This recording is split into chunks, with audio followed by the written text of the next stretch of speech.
Namaku Heru, asli dari Gunung Kidul, Yogyakarta. Di sini aku hanya ingin mengutarakan beberapa kejadian mistis yang terjadi di kampungku.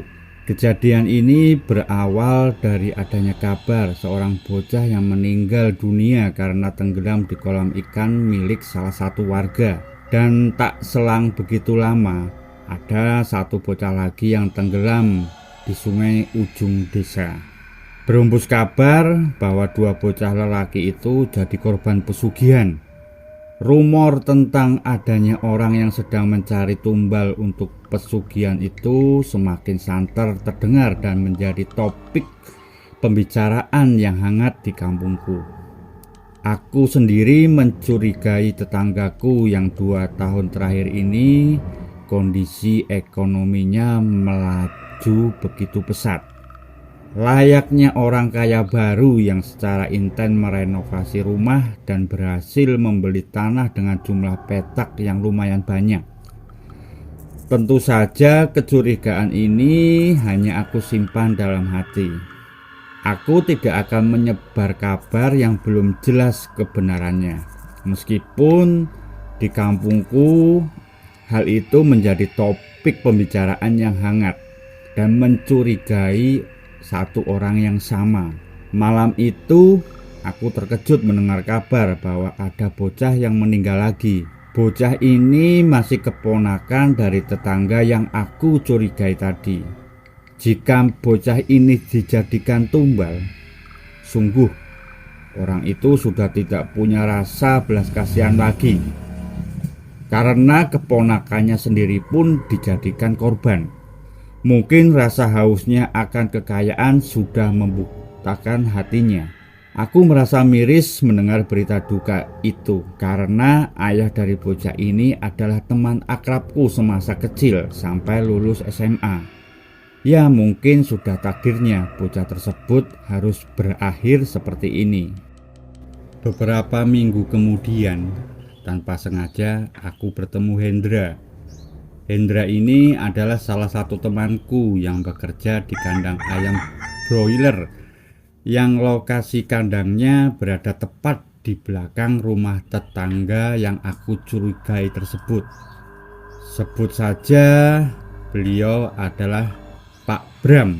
Pak Bram ini adalah bukan nama sebenarnya. Saat aku bertemu Hendra, dia bercerita bahwa pada malam-malam tertentu dia diteror oleh sosok buto ijo yang tinggi besar dengan memiliki wajah yang menyeramkan ditambah taring yang sangat besar dan bola mata yang melotot. Setiap kali sosok buto ijo ini mendatangi kandang ayam, suasana sekitar menjadi dingin dan mencekam. Ayam-ayam di dalam kandang pun menjadi ketakutan. Sosok buto ijo itu datangnya dari arah rumah Pak Bram, dan ketika pergi juga kembali ke rumah Pak Bram. Dari cerita Hendra tersebut, dugaanku selama ini menjadi semakin kuat. Pak Bram selama ini bekerja layaknya orang pada umumnya. Dia punya usaha yang bagus dan berkembang. Cara kerja dari buto ijo adalah membantu majikannya dalam bernegosiasi.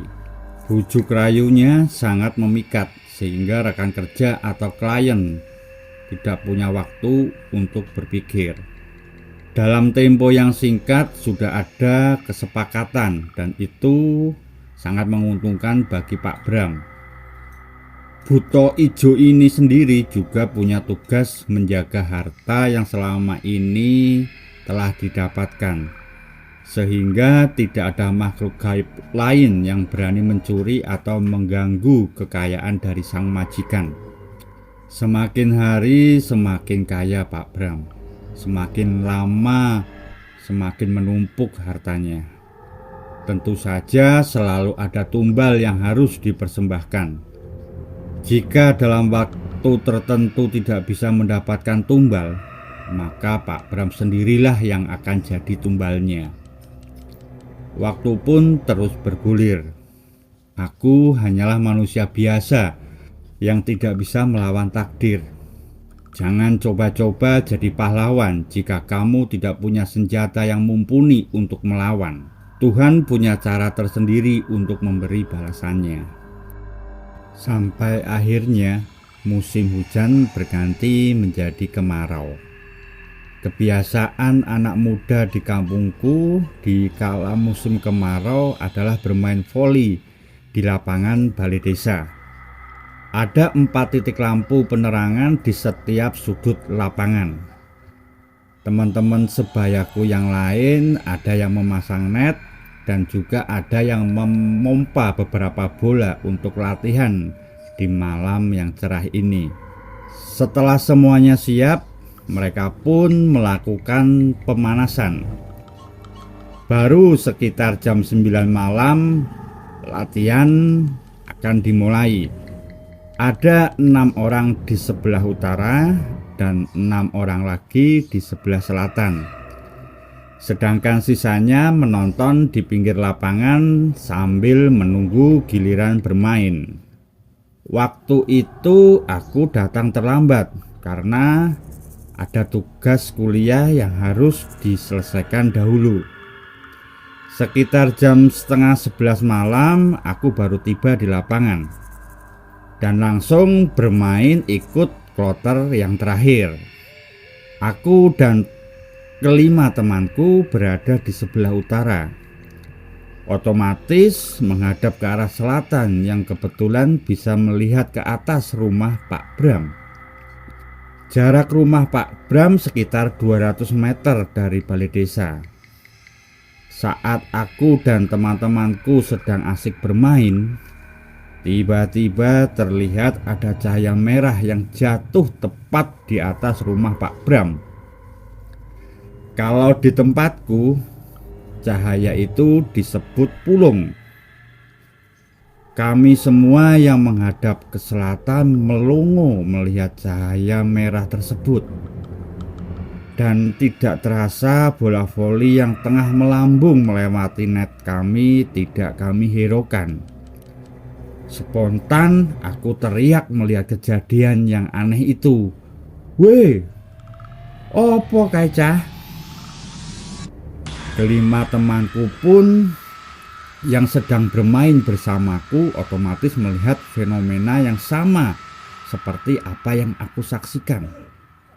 Cahaya merah terang yang turun dari langit itu seketika meledak dan mengeluarkan suara percikan seperti letusan kembang api. Petak, boom. Cahaya merah itu pecah terbelah menjadi 3 bagian. Warna merahnya padam berganti menjadi puing-puing batu berwarna hijau. 3 cahaya hijau yang turun bersamaan lalu lenyap di atas rumah Pak Bram. Kejadiannya begitu singkat. Kami yang melihat semua itu menjadi heboh. Sementara 6 orang teman kami yang berada di seberang net tidak melihat kejadian itu. Mereka ikut panik sambil bertanya-tanya, ada apakah gerangan yang sedang terjadi? Saat aku menunjuk ke arah langit, cahaya itu sudah menghilang. Salah satu temanku bernama Dedi merasa ketakutan.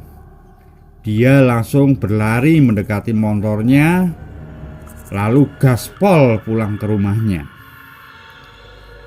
Kalau diingat-ingat, lucu juga kejadian itu sih. Sementara itu, aku dan teman-teman yang lain masih berada di balai desa.